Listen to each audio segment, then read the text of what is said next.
السلام علیکم ورحمۃ اللہ وبرکاتہ۔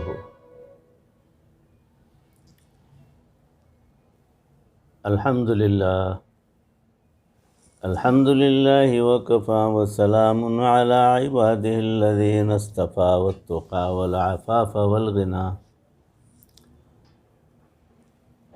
اما بعد فقد قال اللہ تبارک وتعالی فی القرآن المجید والفرقان الحمید، فأعوذ باللہ من الشیطان الرجیم، بسم اللہ الرحمن الرحیم، قل ان کنتم تحبون اللہ فاتبعونی یحببکم اللہ، صدق اللہ مولانا العظیم۔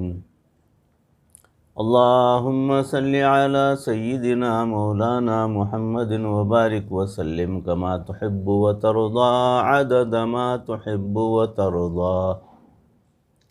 محترم و مکرم ناظرین، حاضرین، سامعین، بھائیوں، بزرگوں اور دوستوں، معزز خواتین، ہماری ماں بہنوں، تصوف کے عنوان سے جو سلسلہ چل رہا ہے اس میں موضوع چل رہا ہے کامیابی کے 5 اصول۔ اسی موضوع سے متعلق کچھ باتیں آپ کے روبرو پہلے ہی آ چکی ہیں، بات آگے بڑھائی جاتی ہے۔ یہ تیسرا پوائنٹ بتایا گیا ہے، گناہوں پر استغفار کرنا۔ ہمارے اندر تیسری بڑی کوتاہی اور غلطی یہ ہے کہ ہم اپنے گناہوں پر استغفار نہیں کرتے۔ یہ عام سی بات ہے کہ اکثر لوگوں کی توجہ اس طرف نہیں ہوتی، گناہ کر لیا اور اس کے بعد اس کو بھول گئے، یاد بھی نہیں رکھا، تو وہ یہ سمجھ بیٹھتے ہیں کہ میں بھول گیا ہوں تو میرے بائیں طرف کے اعمال نامے میں جو ہے وہ نہیں لکھا جائے گا۔ بھائیو، ایسا کبھی نہیں ہے۔ آپ کا چھوٹے سے چھوٹا گناہ بھی، بڑے سے بڑا گناہ بھی باقاعدہ لکھا جاتا ہے۔ بالکل اسی طریقے سے چھوٹی سی چھوٹی نیکی بھی، بڑے سے بڑی نیکی بھی آپ کے دائیں طرف کے اعمال نامے میں جو ہے باقاعدہ تحریر ہو جاتی ہے۔ جب بندہ گناہ کا تصور کر کے کہ میں نے کر لیا یہ گناہ، اب توبہ کرتا ہوں، سچے دل سے اللہ کی بارگاہ میں معافی مانگتا ہوں، تو یہ تصور کر کے اگر وہ معافی مانگے اور استغفار کرے، سچے دل سے توبہ کرے، تو پروردگار اس غلطی کو معاف کر سکتے ہیں اور اعمال نامے سے وہ غلطی کو مٹا ہی دیتے ہیں۔ تو ہماری یہ زندگی کے اندر کی سب سے بڑی غلطی، بڑی کوتاہی جو ہے وہی ہے کہ ہم گناہ کرتے ہیں اور استغفار نہیں کرتے۔ گناہ کر لیتے ہیں مگر اس پر جیسے استغفار کرنا چاہیے ہم نہیں کرتے۔ یہی وجہ ہے کہ اللہ تبارک و تعالی کی بہت ساری رحمتیں ہم پر آتی ہوئی رک جاتی ہیں۔ حدیث پاک میں آیا ہے کہ مبارک ہو اس شخص کو جو قیامت کے دن اپنے نامہ اعمال میں سے زیادہ استغفار کا عمل دیکھے گا۔ یعنی طوبیٰ لمن وجد فی صحیفته استغفار کثیرا، وہ لوگ مبارک ہیں ان کو جو قیامت کے دن اپنے نامہ اعمال میں سے زیادہ استغفار کا عمل دیکھا جائے گا۔ ایک مرتبہ حضرت حسن بصری رحمۃ اللہ علیہ بیٹھے ہوئے تھے، ایک آدمی ان کے پاس آیا، اس نے کہا حضرت میں بہت گنہگار ہوں، کوئی عمل بتا دیں۔ فرمایا استغفار کرو۔ پھر ایک اور بندہ آیا، اس نے کہا حضرت بارش نہیں ہو رہی ہے، کوئی وظیفہ بتا دیں جس کی وجہ سے اللہ تبارک و تعالی بارش عطا فرما دیں۔ تو حضرت نے فرمایا استغفار کرو۔ پھر ایک اور آدمی آیا، کہا کہ حضرت بہت غریب ہوں، کوئی عمل بتا دیں جس کی برکت سے اللہ تعالی میرے حالات اچھے کر دے اور مال عطا فرما دے۔ تو حضرت نے فرمایا استغفار کرو۔ ایک آدمی اور آیا کہ حضرت میری اولاد نرینہ نہیں، آپ کوئی ایسا عمل بتا دیں جس کی برکت سے اللہ تعالیٰ یہ نعمت عطا فرما دیں۔ تو ان کو بھی حضرت نے فرمایا استغفار کرو۔ ایک آدمی پاس بیٹھا تھا، وہ سن کر بڑا حیران ہوا اور کہنے لگا حضرت یہ اچھا فارمولہ ہے آپ کے ہاتھ میں آیا ہے کہ ہر ایک کو فرما رہے ہیں کہ استغفار کرو، استغفار کرو، استغفار کرو۔ حضرت نے جواب دیا کہ میں نے ان کو اپنی طرف سے کوئی بات نہیں کی، بلکہ اللہ رب العزت قرآن کی روشنی میں ان کو جواب دیے ہیں۔ قرآن مجید کی آیت ہے فَقُلْتُ اسْتَغْفِرُوا رَبَّكُمْ إِنَّهُ كَانَ غَفَّارًا۔ اللہ کے سامنے استغفار کرو، وہ گناہوں کو معاف کرنے والا ہے۔ فرمایا کہ پہلے آدمی نے گناہ سے معافی کا عمل پوچھا تھا اور میں نے اسے استغفار بتایا تھا۔ آگے فرمایا یرسل السماء علیکم مدرارا، اللہ کے سامنے استغفار کرو، وہ تمہارے اوپر بارش برسائے گا۔ دوسرے نے بارش کا مسئلہ پوچھا تھا، لہٰذا میں نے اسے بھی یہی کہا کہ استغفار کرو۔ اللہ تعالیٰ آگے فرماتے ہیں وَيُمْدِدْكُمْ بِأَمْوَالٍ، اور مال کے ذریعے وہ اللہ تعالیٰ تمہاری مدد کرے گا۔ غریب کے وظیفہ پوچھنے پر میں نے اسی لیے استغفار کے لیے کہا تھا، وہ بنین اور بیٹوں کے ذریعے تمہاری مدد کرے گا۔ اسی لیے اولاد نرینہ کے طالب کو میں نے کہا تھا کہ استغفار کیا کرو۔ وَيَجْعَلْ لَكُمْ جَنَّاتٍ، اور تمہارے لیے اللہ تعالیٰ باغوں کے پھل عطا فرمائے گا۔ میں نے اسی لیے باغ والے کو یہ عمل بتایا کہ استغفار کرو۔ وَيَجْعَلْ لَكُمْ أَنْهَارًا، اور تمہارے لیے زمین سے چشمے جاری کر دے گا۔ اسی لیے میں نے زمین میں چشمے کے طالب کو استغفار کرنے کے لیے کہا۔ اب دیکھیں کہ ایک استغفار کے عمل پر ہمیں کتنے فائدے مل سکتے ہیں۔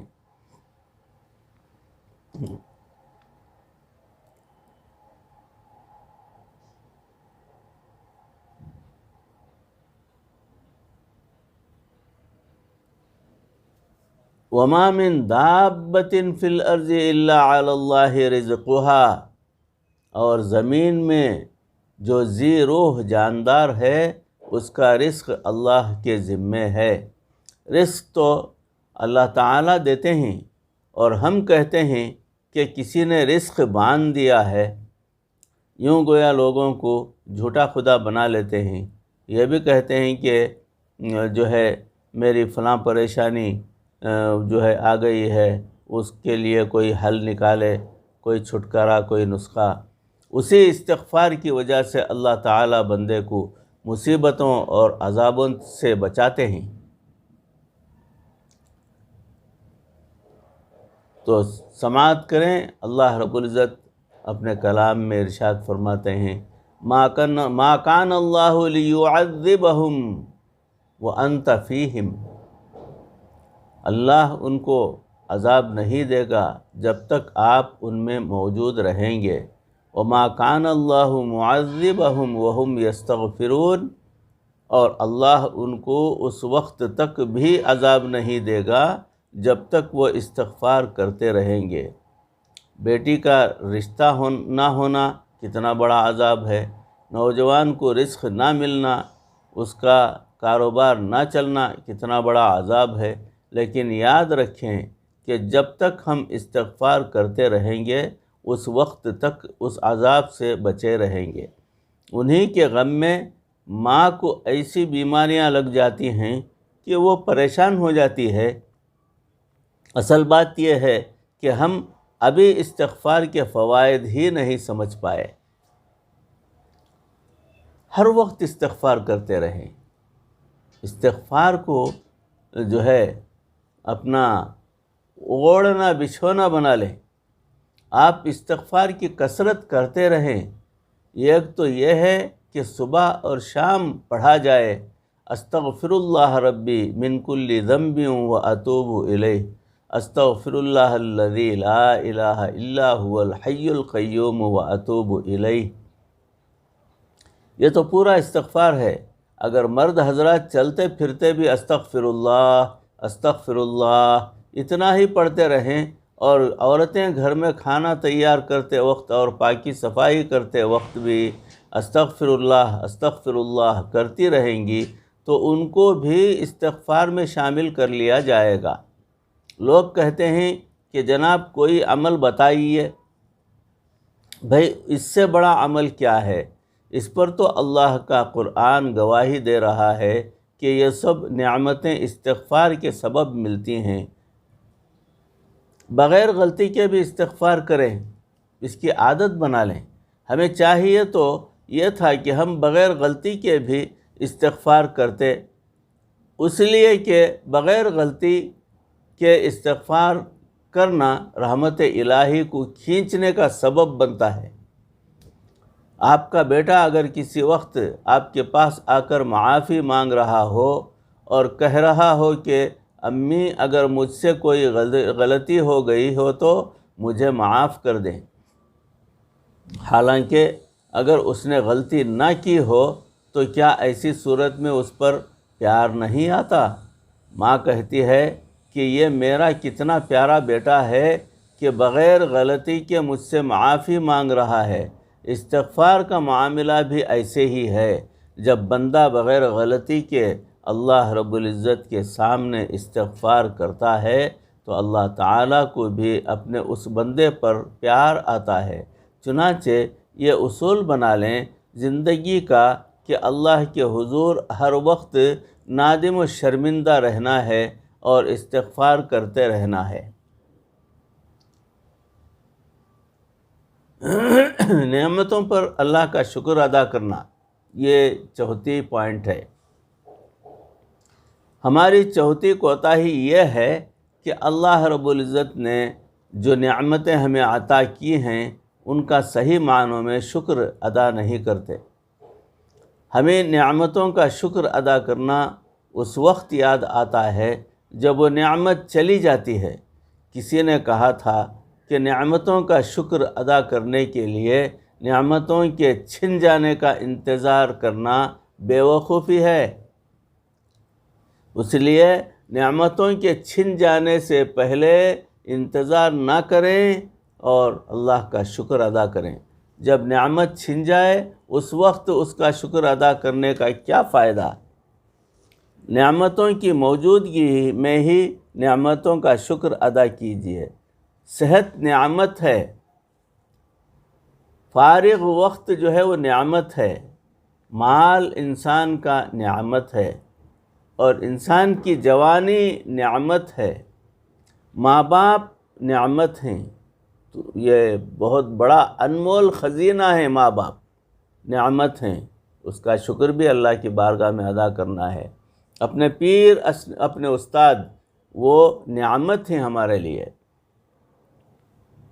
ان نعمتوں کو ہم کتنی قدر کرتے ہیں اور کتنا اللہ کا شکر ادا کرتے ہیں، بلکہ ہم نے تو یہ دیکھا کہ جس بندے کو اللہ نے اتنا مال دیا ہوتا ہے کہ وہ اپنے گھر کے ساتھ ساتھ 40 اور خاندانوں کو بھی سپورٹ کر سکتا ہے، اس بندے سے کبھی پوچھیں کہ سنائیں کام کاج کیسا چل رہا ہے، تو وہ بھی کہتا ہے کہ جناب بس گزارا ہو رہا ہے۔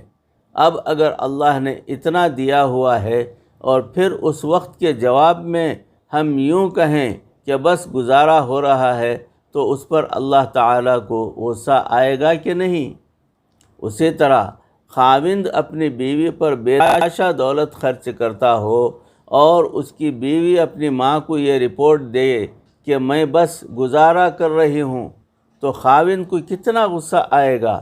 یہی حال ہمارا ہے کہ ہم اللہ رب العزت کی بے شمار نعمتیں حاصل کر رہے ہیں اور پھر ہم کہتے ہیں کہ جی بس گزارا ہو رہا ہے۔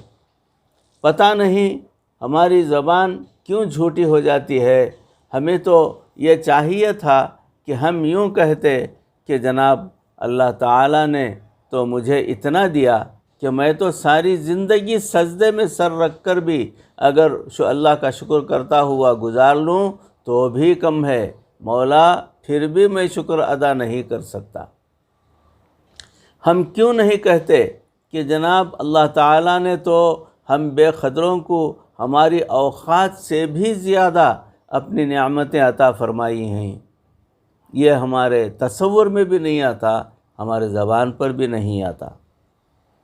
ترجمان السنہ میں حضرت مولانا بدر عالم رحمۃ اللہ علیہ نے ایک حدیث نقل فرمائی ہے۔ فرماتے ہیں کہ بنی اسرائیل کا ایک آدمی تھا، وہ برص کا مریض تھا، جو جلد سفید ہو جاتی ہے، چمڑی سفید ہو جاتی ہے، وہ برص کا مرض، جلد پر جو سفید دانے بن جاتے اور وہ برص کے داغ ہوتے ہیں۔ اس کے چہرے پر برص کے ایسے نشان تھے کہ اس کا چہرہ دیکھنے کو لوگوں کا دل نہیں کرتا تھا، اتنی کراہت محسوس ہوتی تھی، اس کا کام کاج بھی نہیں چلتا تھا۔ ایک آدمی اس کے پاس آیا اور کہنے لگا، سناؤ بھائی کیا حال ہے، کیسا وقت گزر رہا ہے؟ اس نے کہا کیا بتاؤں، بیماری بھی ہے، میں لوگوں میں بیٹھنے کے قابل بھی نہیں ہوں، میرا کاروبار بھی نہیں، اور بہت تنگی کے دن گزر رہے ہیں۔ اس آدمی نے اس برص والے کو دعا دی کہ اے اللہ تیری اس کی بیماری کو ٹھیک کر دے اور اس شخص کو رزق کے اندر فراغی عطا فرما دے۔ اللہ تعالیٰ نے اس بندے کی بیماری بھی ٹھیک کر دی اور اس کو ایک اونٹنی عطا کی۔ اس اونٹنی سے اتنا کام بڑھا کہ وہ اونٹوں کے بڑے ریوڑ کا مالک بن گیا اور بڑے ٹھاٹ باٹ کی زندگی گزارنے لگا۔ وہی آدمی وہاں ایک اور آدمی کے پاس گیا، اس کے سر پر بال نہیں تھے، گنجا تھا، اس کا کاروبار بھی نہیں چلتا تھا۔ اس نے اسے پوچھا، سناؤ بھائی کیا حال ہے تمہارا؟ کہنے لگا، جناب کیا بتاؤں، بس جہاں جاتا ہوں لوگ میرا مذاق اڑاتے ہیں، میرا کاروبار بھی کچھ نہیں ہے اور میں بڑے پریشانی کے اندر وقت گزار رہا ہوں۔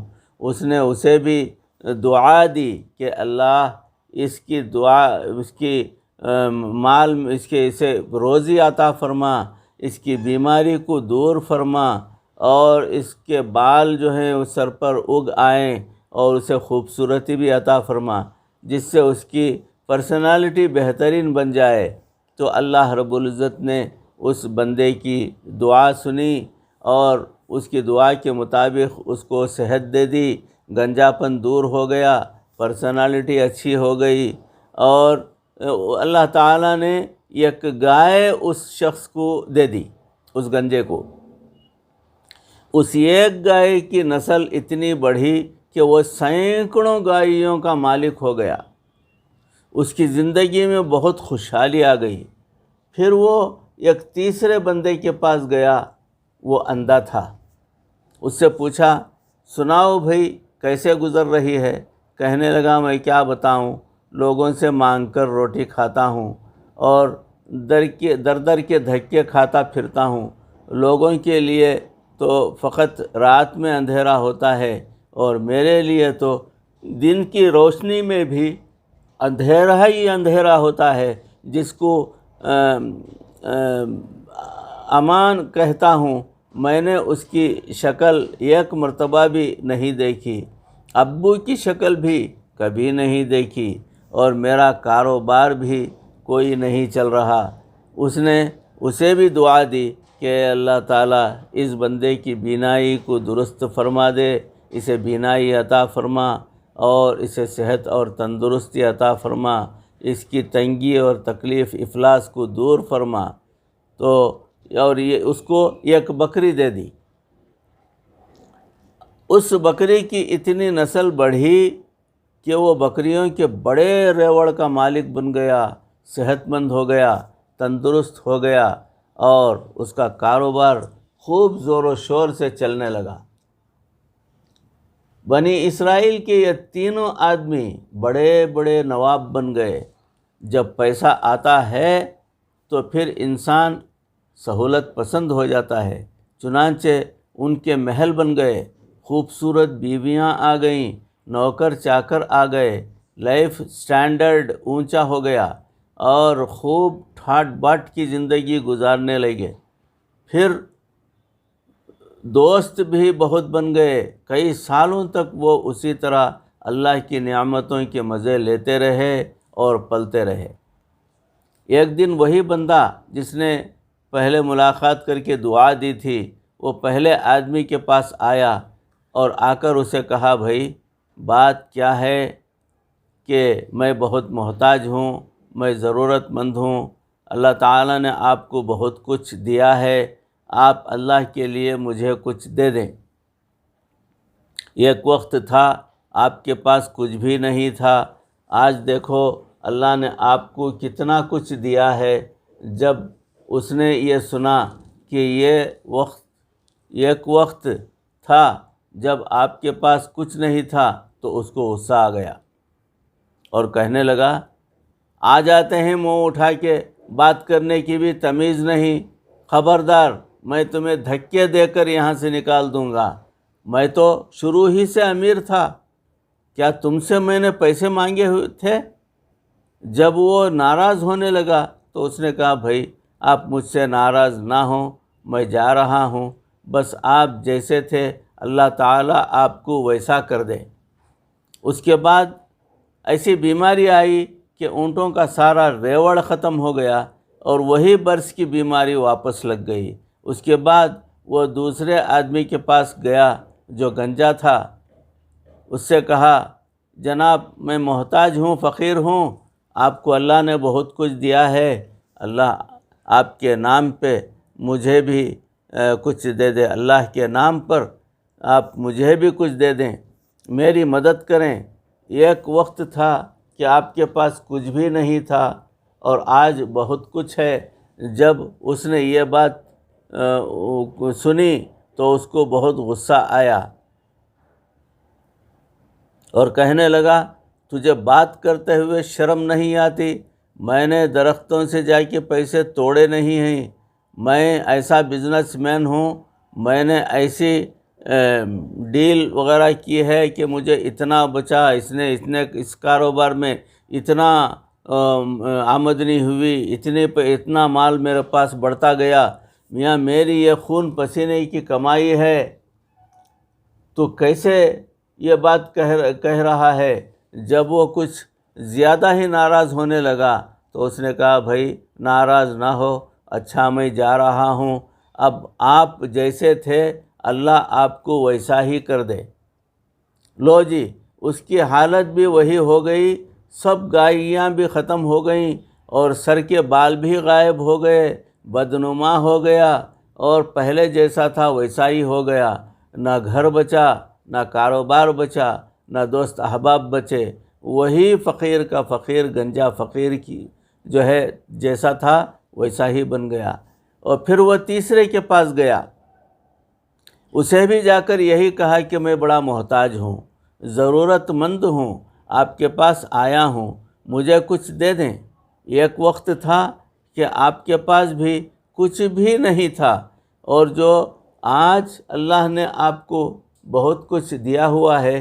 جیسے ہی اس آدمی نے یہ الفاظ کہے کہ ایک وقت تھا جب آپ کے پاس کچھ بھی نہیں تھا، تو اس بندے کی آنکھوں میں سے آنسو آ گئے۔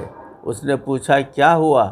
کہنے لگا، بھائی تم نے بالکل سچ کہا، ایک وقت تھا جب میں اندھا تھا، میں در در کے دھکے کھایا کرتا تھا، میں لوگوں سے مانگ کر ٹکڑے کھاتا تھا اور مجھے کوئی کچھ نہیں دیتا تھا۔ اللہ کا کوئی بندہ آیا، اس نے دعا دی اور میرے اللہ نے مجھے بینائی دے دی اور مجھے اتنا مال دے دیا۔ بھائی اگر آج تم اس اللہ کے نام پر کہتے ہو کہ کچھ دو، ان دو پہاڑوں کے درمیان جتنی 1000 بکریاں تمہیں نظر آ رہی ہیں یہ سب میرے مولا کی دین ہیں، تم ان میں سے جتنی بکریاں چاہو لے جاؤ۔ اس آدمی نے جواب میں کہا تمہیں مبارک ہو، میں فرشتہ ہوں اللہ تعالیٰ کی جانب سے بھیجا ہوا، مجھے اپنی نعمتیں دے کر 3 بندوں کے پاس بھیجا تھا، ان میں سے 2 اپنی اوقات کو بھول گئے اور ان کو جو ہے اللہ نے وہی سزا دی کہ جیسے تھے ویسے بنا دیا، اور تم نے اپنے اوقات کو یاد رکھا، اللہ تمہیں اپنی جانب سے اور بھی زیادہ نعمتیں عطا کریں گے۔ اس کے بعد اللہ رب العزت نے اس بندے کو باقی زندگی میں اور بھی زیادہ نعمتوں سے نوازا۔ بھائیو، اس واقعے سے ہم کو بڑی نصیحت ملتی ہے کہ ہم کو پروردگار نے جیسا بھی رکھا ہے اللہ کا بے انتہا شکر ہے، اللہ کی بارگاہ میں سر بسجود رہیں اور ہر وقت اللہ کا شکر ادا کریں۔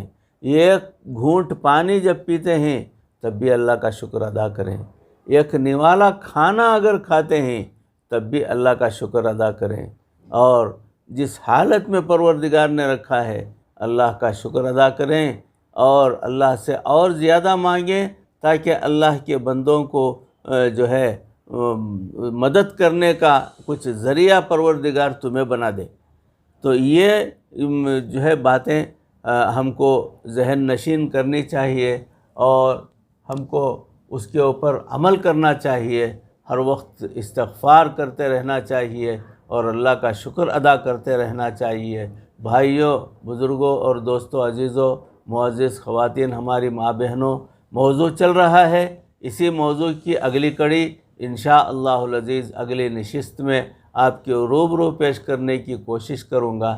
ان کہی سنی باتوں پر اس عاجز کو بھی آپ تمام کو بھی عمل کرنے کی توفیق عطا فرمائے، دنیا اور آخرت بہتر فرمائے، اللہ کی رضا والی زندگی اور اللہ کی رضا والی موت ہمیں نصیب ہو۔ پروردگار ہماری ان دعاؤں کو اپنے فضل و کرم سے آقائے نامدار حضرت محمد الرسول اللہ صلی اللہ علیہ وسلم کے صدقہ طفیل اور برکت میں قبول فرمائے۔ ربنا تقبل منا انک انت السمیع العلیم وتب علینا انک انت التواب الرحیم۔ صلی وسلم علی حبیبک سیدنا و مولانا محمد و آلہ و اصحابہ اجمعین برحمتک یا ارحم الراحمین والحمد للہ رب العالمین۔ السلام علیکم ورحمۃ اللہ وبرکاتہ۔